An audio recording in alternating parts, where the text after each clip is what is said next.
경제 파워 곽수종의 생생경제.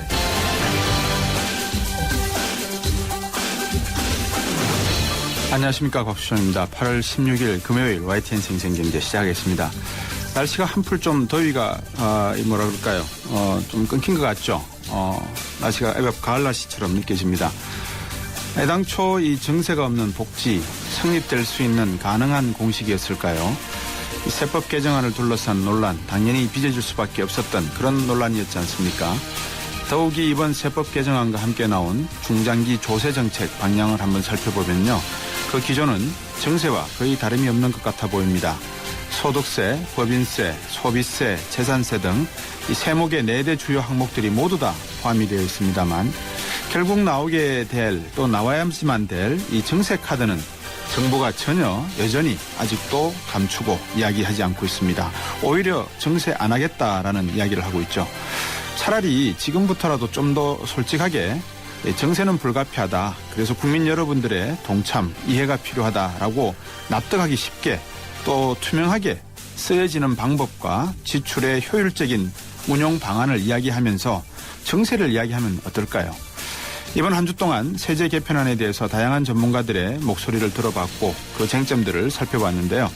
오늘 3, 4부 금요기획 시간에서 다시 한번 시간적인 여유를 갖고 이번 세제 개편안의 큰 쟁점인 정세냐 아니면 복지 공약의 축소냐, 또 중장기적인 세제 개편의 방향과 더불어서 이번 개정안이 어떤 결론이 필요한지도 한번 살펴보도록 하겠습니다.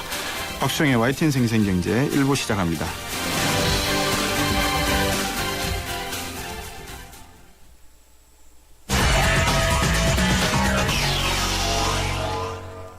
동양증권 금융센터의 삼성역 지점 박진희 차장입니다. 안녕하세요. 네, 안녕하세요. 매도 먼저 맞는 게 낫죠?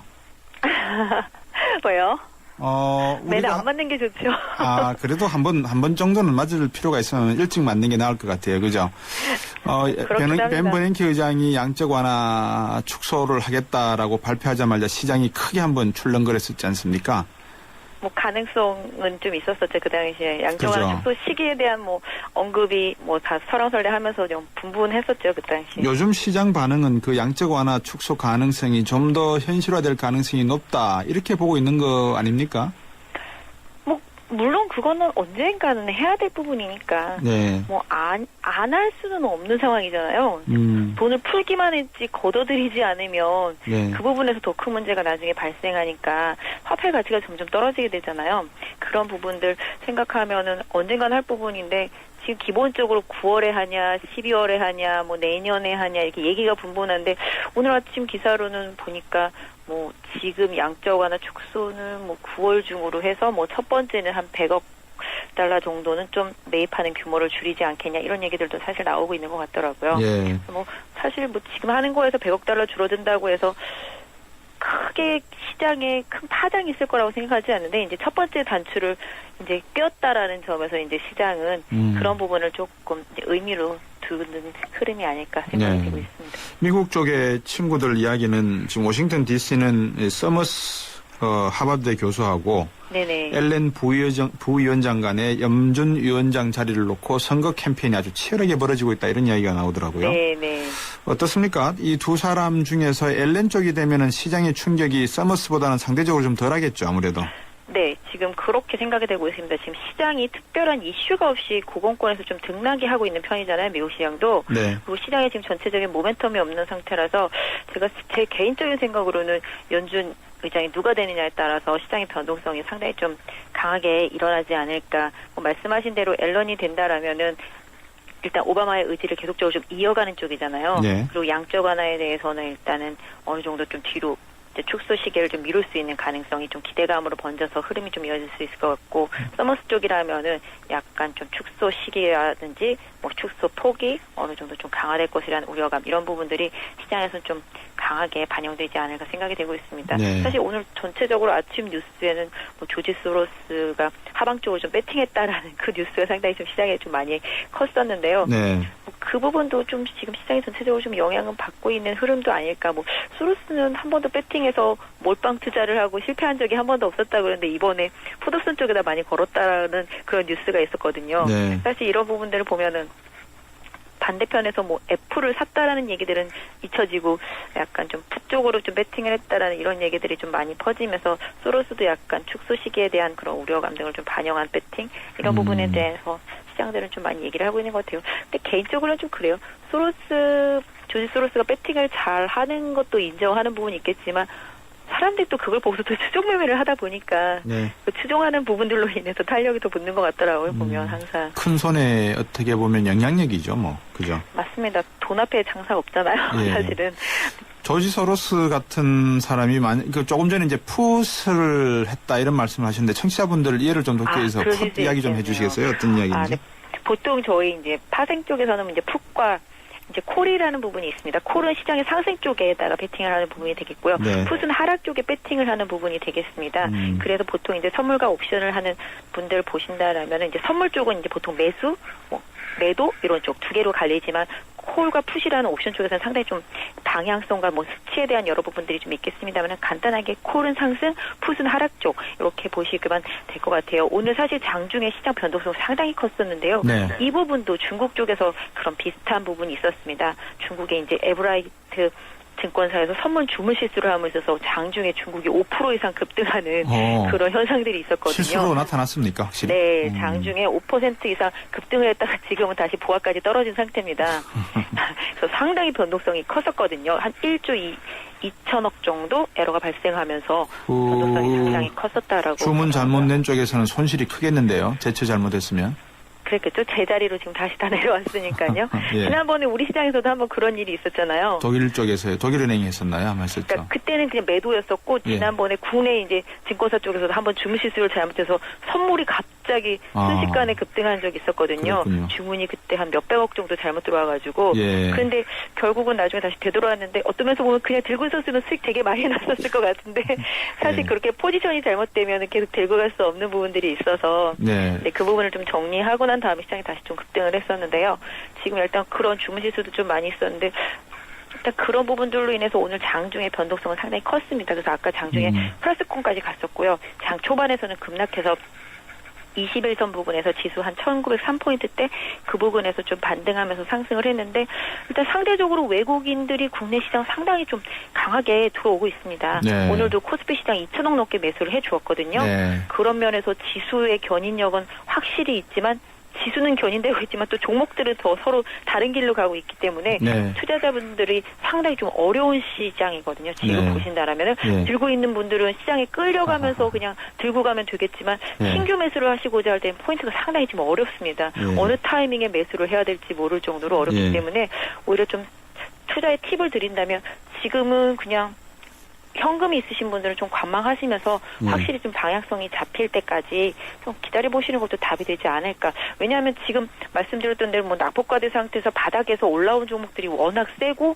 낙폭과대 경기 민감주들이 중국 성향을 띠는 그런 소재 관련 섹터들은 상당히 지금 강하거든요. 네. 그래서 전체적으로 그런 소재 관련 섹터들은 뭐 롯데케미칼만 비단 예를 들자면 바닥에서 50% 이상 올라왔거든요. 그렇군요. 그 정도로 대형주들의 탄력도는 민감주들 그런 소재 관련 섹터들은 상당히 좀 중국의 영향을 많이 받으면서 가격적인 부분들이 그러니까 제품의 가격들 뭐 철강도 유통 가격이라든지 화학 제품 가격들 이런 부분들이 영향을 미치고 유가도 영향을 미치면서 관련 소재 섹터들이 많이 올라온 상태라서 예. 그쪽이 지금 시장을 리딩하던 상태에서 외국인들은 자동차만 붙들고서 화학이랑 자동차를 붙들고 지수를 견인하고 있기 때문에 그냥 달랑 지수만 믿고 따라가기에는 상당히 좀 어려운 시장이라서 종목 대응에 조금 더 신중을 기하셔야 될 것 같습니다. 네, 외국인들이 어떻게 무엇을 하고 있는지를 꼼꼼히 살펴보시라는 말씀인 것 같습니다. 오늘 말씀 잘 들었고요.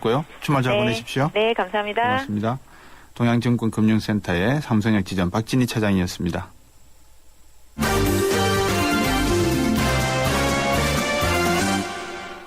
네, 오늘 경제 뉴스 정리는 뉴스원의 최명용 기자와 함께 하겠습니다. 안녕하세요. 네, 안녕하세요. 최영룡입니다. 예, 반갑습니다. 반갑습니다. 이 개성공단 문제가 타결되면서 이제 남북 간의 교류에 대한 기대감이 좀 어느 때보다 커져가고 있다 이런 생각이 네네. 드는데요. 네. 경제적 효과에 대한 기대 어떻게 보고 계십니까? 개성공단 정상화에 남북이 합의한 게 지난 14일이었는데요. 네. 앞으로 한 두세 달 정도는 이 통신선 재가동이라든가 설비 점검, 실무 접촉 등에 대한 소요가 시간이 더 필요할 것으로 것으로 예상되고요. 두세 달 정도 지나면 개성공단이 완전 정상화 될 것이라는 그런 기대감이 큽니다. 네. 이 개성공단이 성사가 되고 나면 네. 그것을 계기로 금강산 관광이라든가 비무장지대의 세계평화공원 건설 가능성이 지금 제기가 되고 있는데요. 네. 박근혜 대통령이 8.15 경축사에서 북한에게 DMZ의 평화공원을 건설하자라는 얘기를 정식으로 제안을 하셨거든요. 네. 이 개성공단 가동을 계기로 이 같은 사안들이 이루어지면 이제 남북 간의 그런 갈등 구조도 해소가 되고 실질적으로 몇 개 기업 내지 경제에 일단 실질적인 그런 긍정적인 효과도 기대할 수 있을 것 같습니다. 네. 금강산 관광은 2008년 이후에 막혔는데요. 이 금강산 관광을 주도하고 있는 현대아산이 지난 5년간 약 1조 4천억 원의 손해를 봤다고 추산하고 있습니다.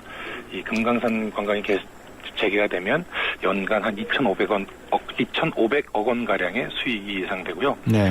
이 평화공원은 지금 경기도 연천이나 파주, 강원도 고성 등이 후보 지역으로 떠오르고 있는데요. 네. 벌써부터 이 해당 후보 지역의 부동산 가격이 들썩인다는 얘기도 나오고 있고요. 특히 이제 고성에 이런 평화공원이 생기면 예. 현대아산이 금강산 관광과 고성 관광을 이렇게 연계해서 큰 수익을 얻을 수 있지 않을까 이런 기대감이 있습니다. 실제 네. 오늘 주식시장에서 현대상선 주가가 11% 장중에 올랐고 종가로는 한 7% 올랐는데 뭐 현대상선이 직접 이 북한 사업을 하는 건 아니지만 이 계열사인 현대아산의 그런 수익 기대감이 주가에도 이렇게 반영이 된 것 같습니다. 네. 근데 현대차는 또 노조가 다시 파업을 할 수 있다는 이야기가 나오네요. 네, 그렇습니다. 이건 또 좀 좋은 소식도 있고 안 좋은 소식도 있는데요. 현대차 노조가 파업을 한 건 벌써 26년 연속입니다. 그래서 올해도 또 파업을 할 수 있다라는 지금 얘기가 있고요. 노조원들이 파업 관련된 투표를 해서 80%의 찬성으로 파업 가결을 했고 예정대로라면 다음 주 화요일인 20일부터 부분 파업에 들어갈 것 같습니다. 이 노조가 좀 과하게 요구한다는 그런 지탄을 받고 있는데요.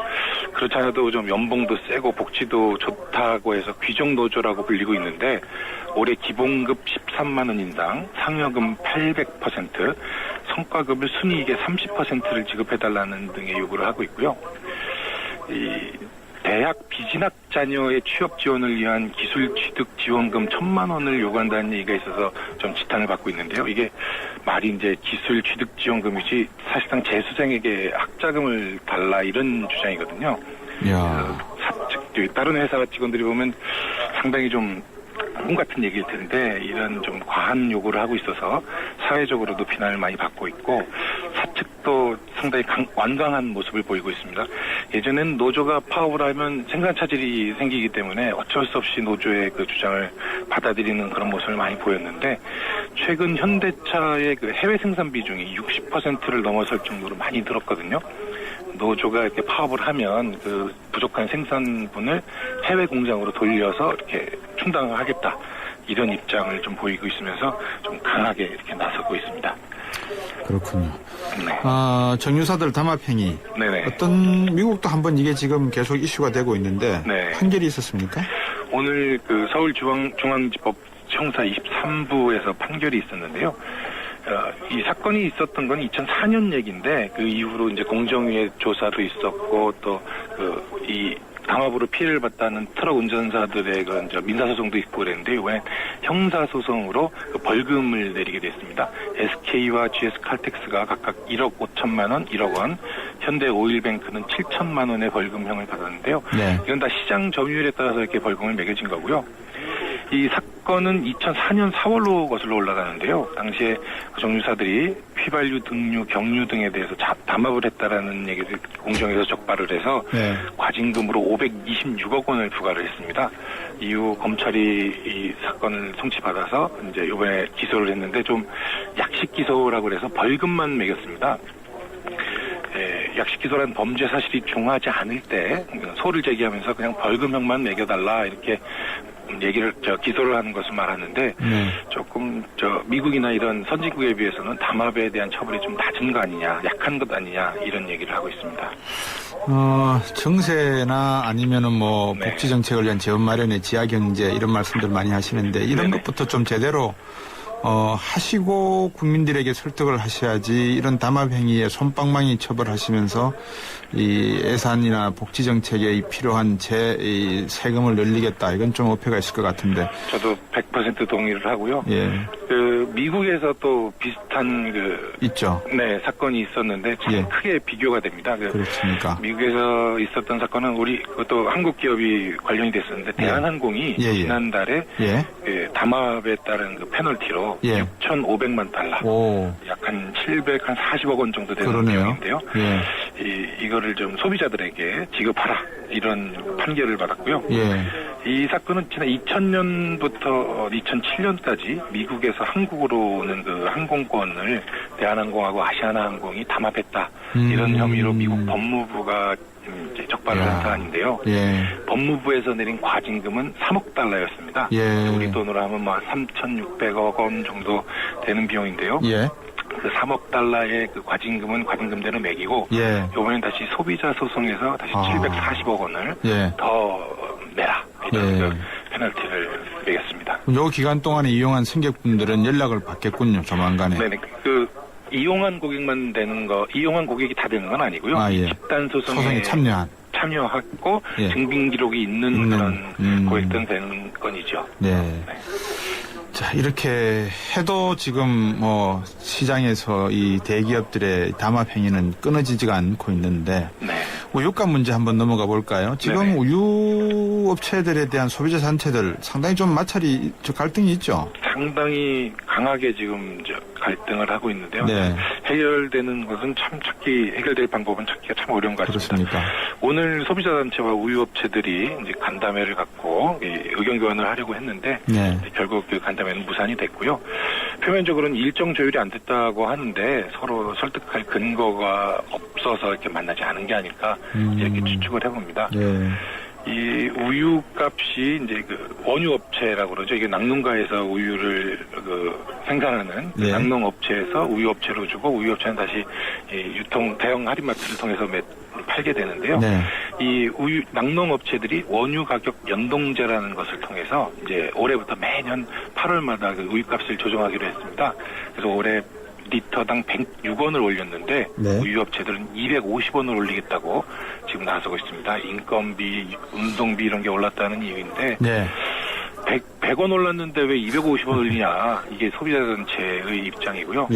정부는 대형 할인마트를 통해서 우유값 올리는 거 받지 마라 이렇게 좀 압박을 가하고 있는데 이렇게 여러 참여자들이 각자 입장이 다르기 때문에 참 쉽게 해결되기는 어려울 것 같습니다. 이 유통업체에서는 1+1이 2가 아니고 때로는 4도 되고 100도 되고 그러는 모양이군요. 재밌는 셈법이네요. 오늘 말씀 잘 들었습니다. 고맙습니다. 고맙습니다. 뉴스 1의 뉴스원의 최명영 기자였습니다. 우리 딸은 누구랑 결혼할까? 엄마가 골라줘. 왜? 엄마가 아빠 잘 골랐잖아. 우리 딸 결혼할 때 난 몇 살이지? 인생의 무게가 느껴질 때 동바제 프로밀라이프. 생생경제 1부 함께 하셨고요. 2부에서는 영화와 책을 통한 경제 이야기 나눠보겠습니다. 2부에서 뵙겠습니다. 소기업 사장님들, 골목상권 사장님들, 노란우산 공제에 가입하셨죠? 그래요. 사업하다 보면 손톱 및 가시 같은 일들이 참 많은데 그걸 쏙쏙 뽑아드리는 게 바로 노란우산 공제죠. 전문가들이 재능 기부하는 무료 법률, 세무상담도 받으셨고요. 법으로 보호받아 안심할 수 있는 노란우산 공제. 소기업 소상공인이 행복한 대한민국을 만들겠습니다. 참 고마운 동행 노란우산 공제. 이 캠페인은 중소기업 중앙회와 함께합니다. 2013 가요계 최대 이슈 대한민국의 살아있는 전설 가왕 조용필 그가 돌아온다. 음악으로 대중의 정서와 공감을 이루며 함께 호흡하는 무대 위의 거인 조용필. 2013년 하반기 최고의 공연 조용필 전국 투어 콘서트 헬로가 순천, 울산, 수원, 일산, 광주, 창원에서 펼쳐집니다. 티켓 예매는 인터파크 1544-1555.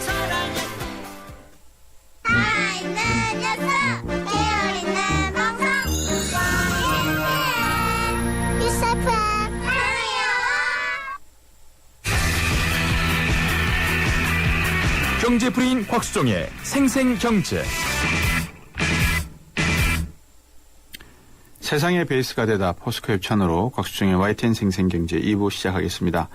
YTN 생생경제는 여러분의 목소리에 늘 귀 기울이는 방송입니다.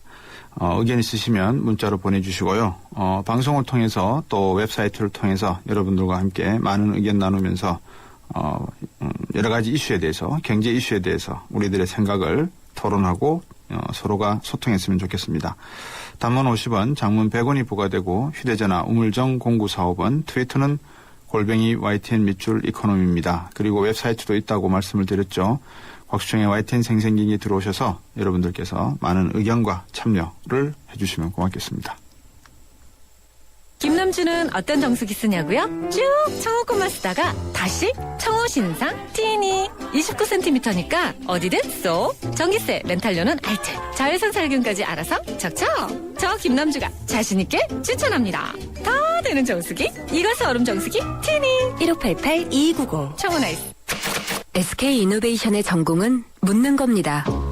석유 안 나면 석유 수출 못해?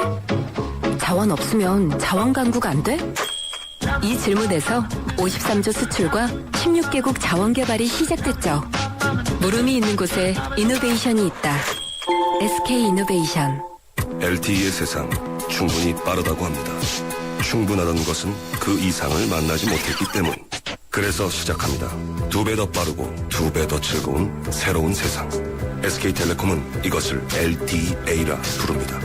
아무나 가질 수 없는 속도 LTE. SK텔레콤. 요정 씨, 어떤 보험 드셨어요? 전 MG 새마을금고보험이죠. 짝짝짝. 발짝 행복한 보험. 짝짝짝. 바짝 가까운 보험. 짝짝짝. 깜짝 놀라운 보험. 한국인의 행복 단짝. 메이크 굿 MG 새마을금고보험. 네, 책 읽기 좋은 주말이 다가왔습니다. 주말에 읽을 만한 책 한번 소개해드릴까요? 책 소개 경제 시간입니다. 김은섭 경제경영 북칼럼니스트입니다. 안녕하세요. 네, 안녕하세요. 네, 참 날씨가 이제 가을 날씨 같은 기분이 나더라고요, 오늘은. 예. 이제 또 책을 한번 소개받아 볼까요? 어떤 책입니까, 오늘은? 네, 오늘 소개할 책은 이 애플처럼 디자인하라라는 책입니다. 저자는 이 애플의 디자인 컨설팅을 직접 맡았던 루나 디자인의 대표 존 에드슨이 썼는데요. 네. 이 책에서 저자는 이 애플이라는 기업을 모델로 디자인은 단순히 제품이나 외형적인 아름다움을 계획하는 용어가 아니라 네. 조직이나 시스템, 심지어는 인간과 인간 간의 관계나 감성적인 영역까지도 의도하는 방향으로 계획하고 또 모든 행위를 설명하는 데에도 이 디자인의 개념이 도입된다라고 말을 합니다. 네. 다음 달에 이 아이폰 신제품이 나온다고 합니다. 네. 게다가 이달 말쯤 이 헐리우드 배우 애스틴 커처가 이 스티브 잡스로 분한 영화 잡스가 국내에 개봉을 하는데요. 네. 그래서 최근 이 애플이 다시 주목을 받고 있습니다. 예. 이 책은 이 디자인의 관점에서 애플이라는 기업을 분석한 시도가 매우 흥미로운 책입니다. 그렇군요. 애플을 디자인적 관점에서 분석했다 이런 네. 이야기입니까? 그렇습니다. 이 디자인적 관점에서 이 애플이라는 기업의 인사이트를 분석을 했는데요. 네. 그러니까 이게 기존의 디지털 휴대폰이 있던 시장에서 터치패드 기능의 아이폰이 처음 등장했을 때 사람들이 깜짝 놀랐지 않습니까? 네. 이게 바로 이제 디자인의 외형적인 힘인데요. 저자는 이 애플이라는 회사의 모든 곳에 디자인이 숨어 있다라고 얘기를 합니다. 네. 그래서 이 책에 이제 분석을 하고 있는데요. 기업 문화에도 스며 있다는 말이죠. 그러니까 아이폰 같은 이 혁신적인 제품이 나올 수 있는 것에는 네. 애플이라는 회사의 모든 곳에 디자인의 개념이 도입된 덕분이다. 뭐 이렇게 저자는 얘기를 하고 있습니다. 네. 뭐 애플의 직원들이나 나아가 소비자를 향해서 디자인의 개념들이 도입됐다는 건데요. 애플에 관여된 모든 사람들의 욕구를 채워주도록 꾸몄다. 즉 직원들도 열심히 일을 해서 창의적인 제품도 만들 수 있게 했고 그래서 나온 이 제품에 소비자들이 한마디로 깜짝 놀랄 수 있게 한 데에는 네. 이 디자인의 개념이 들어있고 이 디자인의 또 근저에는 이 인문학이 결합된 것이 아닌가. 그렇죠. 저는 이 책을 읽으면서 그렇게 생각을 했습니다. 예. 2011년이었죠. 이 삼성경제연구소의 한 보고서에 이런 내용이 있습니다. 소비자가 아이폰에 열광하는 이유는 첨단 기술과 새로운 기능 때문이 아니라 단순하고 편하게 그리고 또 재미있는 것을 원하는 인간 본연의 욕구를 만족시켰기 때문이다라고 분석을 했습니다. 네. 예, 그래서 이 인간 본연의 욕구를 아는 것, 이것이 바로 인문학일 텐데요. 잡스는 뭐 실제로 아이패드의 출시를 위한 이 설명회에서도 기술과 인문학 이 두 가지의 결합이 애플의 일련의 어떤 창의적인 제품들을 만든 비결이다라고 얘기했고요. 예. 또 평소에도 이 애플의 DNA에는 기술뿐만 아니라 인문학이 녹아 있다라고 말하기도 했습니다. 네. 우리 김은섭 칼럼니스트에게 제가 한번 재밌는 거 하나 여쭤볼까요? 네네. 애플 그러면 상징이 사과 한쪽 빼먹은 거잖아요. 네네. 사과 그러면 떠오르는 게 또 뭐가 있을까요? 뉴턴이죠. 아, 그렇죠. 또 네. 뭐가 있을까요? 글쎄요. 윌리엄 텔의 사과가 있겠죠. 아, 예, 그렇죠. 또 하나가 더 있습니다. 뭡니까? 뉴욕의 사과입니다. 아. 예. 이게 방금 제가 말씀드렸던 게 인문학이라고 말씀을 하셔서요. 예, 예. 우리나라가 인문학에 좀 대대적인 투자를 해서 네. 굳이 이 삼성, 현대라는 글자를 쓰지 않고서라도 그렇죠. 하나의 그림으로라도 이게 어느 나라 제품이다라는 게 이렇게 좀 다가가는 그런 문화가 좀 만들어졌으면 하는 생각이 들어서요. 아, 예, 그렇군요. 본론으로 한번 가볼까요? 이 아이튠즈가 인간의 소비 심리에 맞선 케이스다 이런 이야기입니까 그러면? 네, 예, 그렇습니다. 이 아이튠즈가 나오기 전만 하더라도 수입 음반 업자라든가 가수들은 이 불법 복제, 네티즌들의 이 불법 복제를 어떻게 막을 것인가라고 고민했었는데요. 네. 잡스는 이러한 문제는 인간의 소유 욕망에 있다라고 봤습니다. 다시 말해서 인간의 소유 욕망이 불법 복제라는 인터넷 사생활을 낳는다. 예. 그렇기 때문에 이 불법 복제자들, 즉 네티즌들에게 양심에 구걸하거나 네. 또 적발해서 처벌하려고 하면 절대로 근절되지 않는다라고 본 거죠. 그러니까 이렇게 단선적인 틀에서 벗어나서 네. 차라리 더 나은 환경 제공이라고 하는 새로운 틀을 예. 만들어 보자. 그래서 합법적인 다운로드 시장을 만들자라고 생각을 했습니다. 그렇군요. 그것이 바로 아이튠즈가 되는 거죠. 재밌다는 걸 뛰어넘는 그런 발상인 것 같은데요. 한번 예, 예를 예. 들어 주시겠습니까? 예, 예를 들면 이런 겁니다. 우리는 기존에 이 아이튠즈가 나오기 전에 소리바다나 넵스터 등을 통해서 이 네. 공유 프로그램을 통해서 불법 복제의 음악 파일을 받았는데요. 네. 그러다 보니 공짜이긴 한데 음이 끊기거나 또 악성 바이러스가 심어져 있어서 예. 이 공짜 파일을 받는데 불필요한 시간이 많이 들었습니다. 예. 하지만 이 아이튠즈는 단돈 1달러에 채 10초도 되지 않아서 다운받을 수 있는 환경을 만들어놨습니다. 네. 그래서 이렇게 얘기합니다. 공짜 받자고 시간 들여서 불법을 저질를래? 아니면 단돈 1달러 내고 합법적으로 깨끗한 그렇군요. 파일을 받을래? 네. 인문학적으로 접근한 거죠. 네. 어떻게 하시겠습니까? 예. 저야 뭐 당연히 1달러 내고 깨끗하게 파일 받고 싶습니다. 맞습니다. 이걸 또 바로 인간의 욕구로 다시 접근을 해서 역으로 풀어낸 방법인데요. 네. 인문학을 통해서 사람들의 마음속에 들어가서 사안을 바라보게 되는 틀이 달라진다는 거죠. 그러니까 애플에 녹아든 디자인들 역시 이 모든 것들이 소비자들의 욕구를 바탕으로 해서 시도를 했기 때문에 예. 전체적인 디자인이 단순하거나 쉽거나 하는 모든 것들이 디자인이 깨끗하다라고 하지만 실질적으로는 이 소비자의 욕구를 충족시키고 있다라고 하는 거죠. 욕구를 충족시킬 뿐만 아니라 바른 길로 이렇게 인도하는 역할까지 하는군요. 그렇죠. 어떤 관점에서 보면은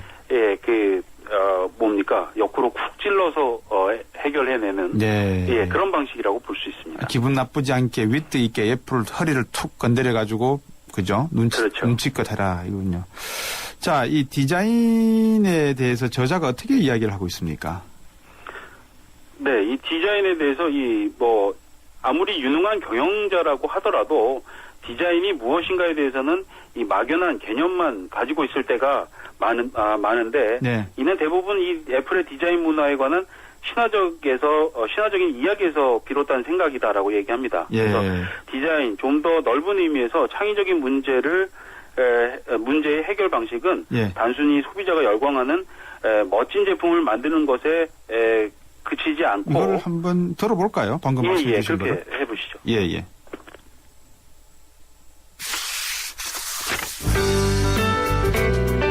아무리 유능한 경영자라도 디자인이 무엇인지에 대해서는 막연한 개념만 갖고 있을 때가 많으며 이는 대부분 애플의 디자인 문화에 관한 신화적 이야기에서 비롯된 생각이다.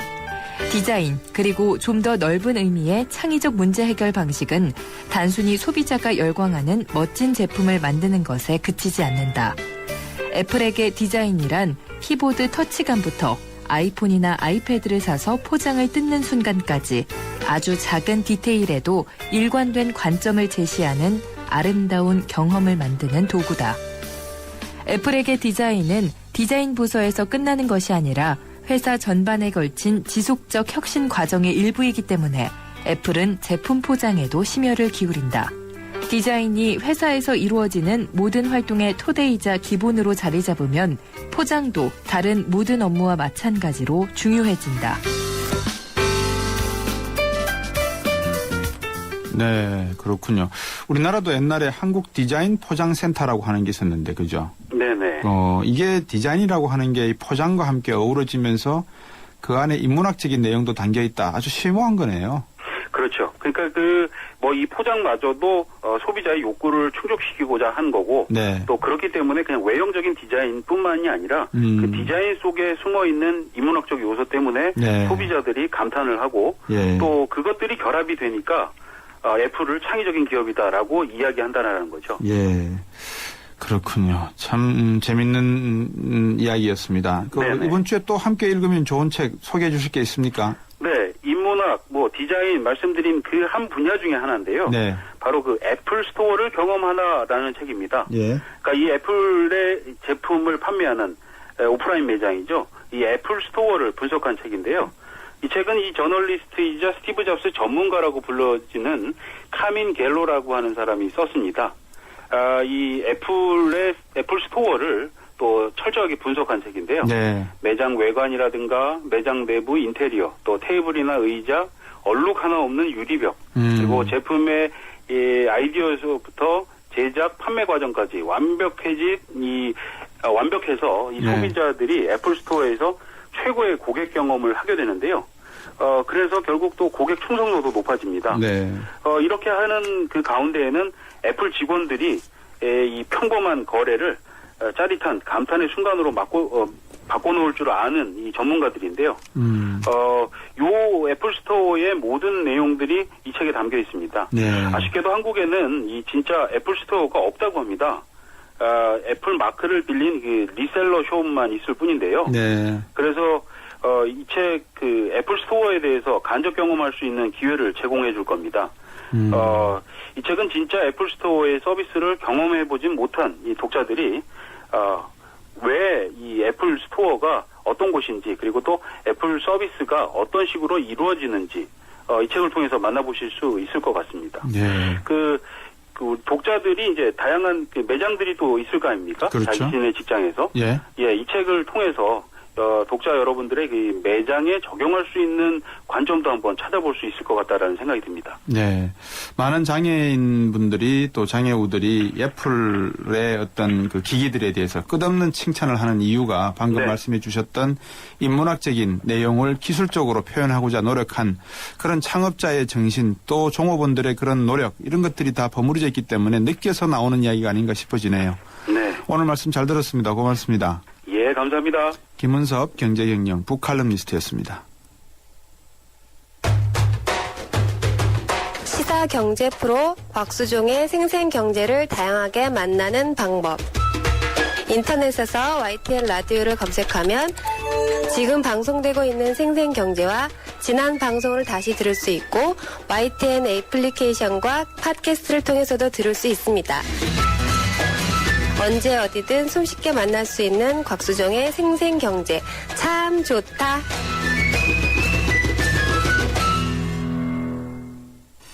네, 여러분들 이 대사 기억이 나세요? 영어로 제가 한번 할까요?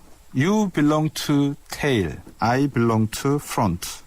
인간은 다 저런 것이야 라고 손가락으로 가리킵니다. 어느 영화인지 기억이 나시겠습니까?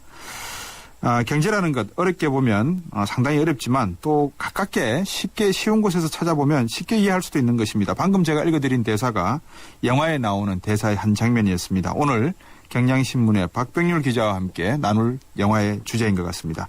박병률 기자 연결되어 있습니다. 안녕하세요. 네, 안녕하세요. 자, 이번 주 소개해 주실 영화 어떤 영화입니까? 네, 요즘 아주 장안의 화제를 몰고 있는 영화인데요. 예. 봉준호 감독의 설국열차 한번 골라봤습니다. 예. 이미 이 영화 보면 지금 많은 분들이 그 다양한 각도에서 경제학적으로 분석하고 얘기하는 내용을 참 많이 볼 수가 있습니다. 자본주의에 대해서 얘기하는 분들도 있고요. 또 영화 속에서 빈부격차, 예. 혹은 또 선진국가, 후진국 간의 대결, 이런 이야기로도 좀 많이 설명하고 있습니다. 예. 아직 안 보신 분들도 사실 많을 테니까 설국열차 일단 내용부터 좀 소개를 해 주시죠. 네, 이 기상이변으로 이제 지구가 꽁꽁 얼어붙게 되는데요. 네. 이제 이렇게 설국이 된 지구에 유일하게 열차 한 대가 이렇게 달리고 있습니다. 예. 살아남은 이제 인류를 태운 마지막 이제 기차 한 대인데, 이 기차는 이제 끝없이 계속 돌고 있습니다. 근데 이제 이 기차 안에는 다양한 사람들이 있는데요. 각 칸마다 이제 그런 사람들이 있습니다. 네. 아주 춥고 배고픈 사람들이 박을대는 이제 빈민굴 같은 그 칸 이제 맨 꼬리 칸이 그런 사람들이 있고요. 예. 또 이제 맨 앞 칸으로 갈수록 이제 술 심지어 이제 마약까지 즐기면서 호화롭게 사는 또 그런 사람들이 있습니다. 네. 마치 이 사회의 좀 축소판을 보는 듯한 그런 열차입니다. 네. 근데 이제 이 열차가 이렇게 이제 달린 게 17년째인데. 마침내 이제 17년 만에 이제 꼬리칸에 있던 사람들이 이제 반발하기 시작을 합니다. 네. 젊은 지도자 커티스가 긴 세월을 준비했던 이제 그런 폭동을 이제 일으키는데, 기차의 가장 심장은 그 엔진입니다. 이제 이것을 장악을 해서 마침내 이제 꼬리칸을 이제 해방을 시키겠다 이런 내용인데, 당연히 이제 이걸 또 그냥 또 지켜보고 있지 않죠. 이제 이것을 막는 이제 절대 권력자들과의 이제 싸움 이런 내용입니다. 이거 보고 나온 분들 이야기를 들으니까 끝이 좀 찜찜하다는 분도 계시고, 네. 여러 가지 견해들이 있던데 원작이 만화였죠? 네, 원래 프랑스 만화였는데요. 예. 이게 봉준호 감독이 이 만화를 우연히 보고 나서 나의 위험천만한 영화적 모험은 이미 그때 시작되었다라고 할 정도로 아주 인상 깊었던 그런 그런 만화라고 합니다. 네. 2004년도에 원래 이제 만화는 이제 국내에 소개가 됐었는데요. 하지만 별 관심을 갖지 못하고 절판이 됐는데, 이번에 다시 영화가 큰 관심을 받으니까 요즘 또 아주 좀 잘 팔린다고 합니다. 예. 전반적인 캐릭터 스토리라인은 이렇게 좀 많이 변경은 됐지만 그 기본적인 골격은 비슷한데요. 이게 영화 이제 도입부를 보면 영화에서는 지구 온난화를 막기 위해서 그 과학자들이 이제 개발한 화학물질이 오히려 빙하 시대를 몰고 온다 이렇게 돼 있는데, 네. 하지만 원래 원작은 핵전쟁으로 인해서 빙하 시대가 찾아오는 걸로 설정이 되다고 합니다. 예. 어디나 핵에 대한 문제네요. 자, 이제 경제 이야기로 와야 되는데, 방금 그 기차를 생각을 하니까 그 해녀 한 분이 이야기하신 대사가 생각이 나요. 갈치가 갈치의 꼬리를 먹고 살듯이 사람도 사람을 먹고 산다, 이런 말씀을 제가 생각이 나는데, 네. 경제 이야기 어떻게 이 연상을 할 수 있겠습니까? 설국열차와. 네, 비슷한 얘기인데요. 이제 꼬리칸 사람들이 막 투쟁을 하면서 점점 앞으로 나갑니다. 네. 조금 더 나은 삶을 위해서 나가는 그림인데, 엔진칸이 가장 중요하지만 또 중간에 보면 그만큼 중요한 칸이 하나 더 있는데, 이제 네. 물공급 칸이라는 이제 그런 칸이 있습니다. 예. 사실상 물은 이제 생명줄을 지는 거니까 아주 중요하고, 이제 이 칸을 점령하면 이제 어느 정도는 그 중요한 부분은 이제 확보할 수 있다 이런 얘기인데, 네. 마침내 이 물공급 칸을 점령을 하는데, 그러자 이제 이 영화 속에 있는 그 여자 총리가 이제 이런 얘기를 합니다. 예. 여기를 점령해봤자 소용없다. 물은 그 열차의 머리가 얼음을 깨뜨려서 얼음 조각을 녹여가지고 공급되는 건데, 예. 위에서부터 물이 안 내려오면 니네들이 여기 점령하고 있어도 의미가 없다. 예. 이렇게 얘기를 합니다. 이제 위에서 물을 흘려 보내줘야 이제 이 물이 이제 밑으로 스며든다는 거, 이거 좀 예. 어디서 좀 많이 듣던 소리 같은데요. 예. 네, 우리가 경제에서 말하는 낙수 효과와 사실 거의 일치하는 그런 개념입니다. 예. 많은 분들 아시겠지만, 이게 물이 위에서 아래로 떨어지는 효과, 그래서 이제 스며드는 걸 낙수 효과라고 부르는데, 예. 우리 경제에서는 고소득층 혹은 이제 대기업들이 위에서 돈을 흘려 보내줘야 그 돈이 이제 아래로 내려가서 경제가 산다 이런 예. 이론이죠. 예. 고소득층이 돈을 써야 내수가 살고, 또 고소득층이 집을 사야 부동산이 활기를 띈다. 그러니까 이제 무리하게 세부담이나 규제를 가해서는 안 된다.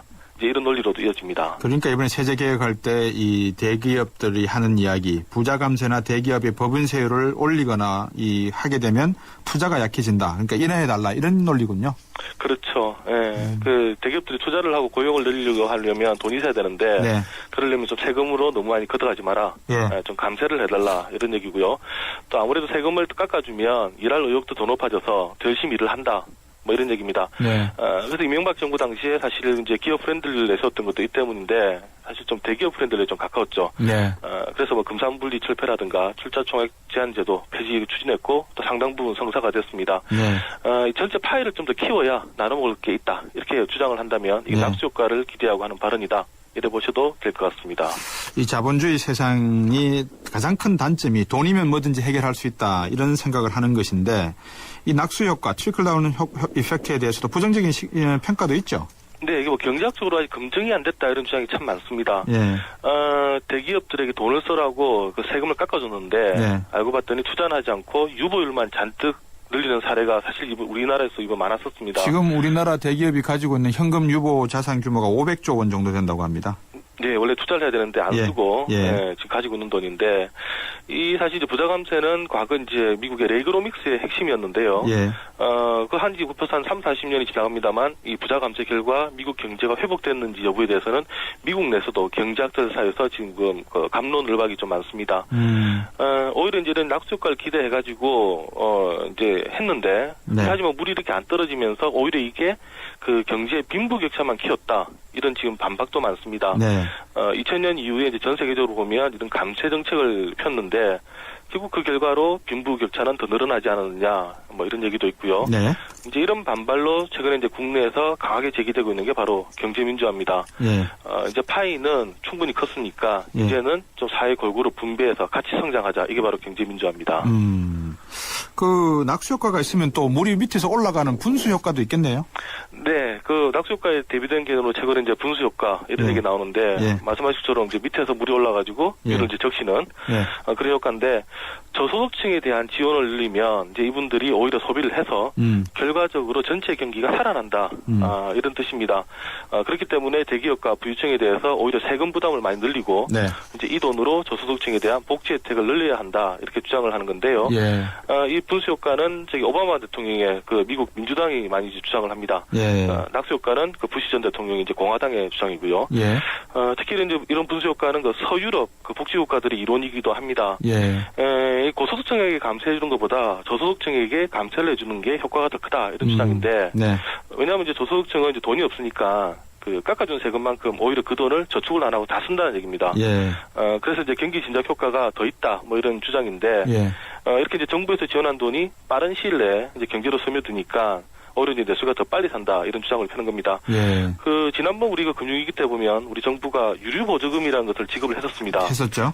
예, 연봉 3,600만 원 미만인 사람들에게 줬었는데 네. 결국 이제 이런 지급들 바로 이런 그 분수 효과 이론에 바탕을 두고 있습니다. 그때 효과가 좀 있었습니까?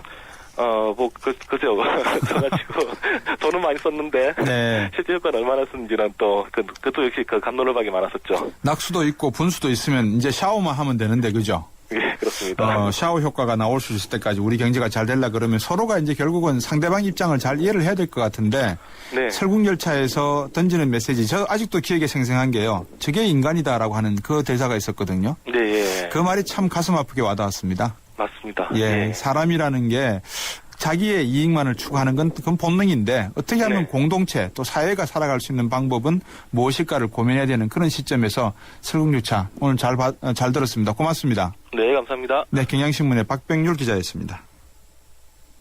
대출금리 유형부터 대출 종목까지 모두 당신에 의해 결정된다.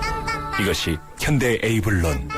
놀라운 건 당신의 가능성이 높아졌다는 것. 대출의 새로운 변화.